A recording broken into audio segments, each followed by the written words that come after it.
Merhabalar, mutfağıma hoş geldiniz. Bugün sizlere harika bir un helvası tarifiyle geldim. O kadar lezzetli oluyor ki bizler yemelere doyamıyoruz.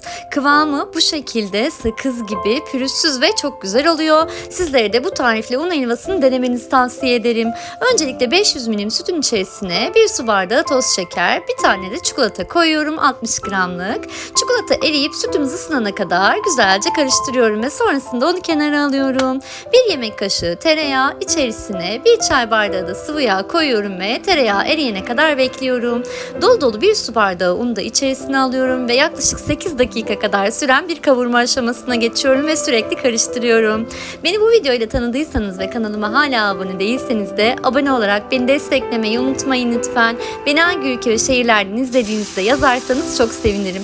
Rengi dönüp iyice kavrulan, kokusu çıkan unumuzun üzerine hazırlamış olduğumuz şerbeti dökelim ve yine yoğun bir karıştırma aşamasına geçelim. Bu şekilde hızlı iç tapak kalmayacak şekilde yaklaşık olarak bir 5 dakika daha kavurduktan sonra helvamız hazır olmuş oldu. O kadar lezzetli oldu ki deneyen herkese şimdiden afiyet olsun ve kandiliniz mübarek olsun. Bir sonraki tarifimde görüşmek üzere. Abone olmayı unutmayın.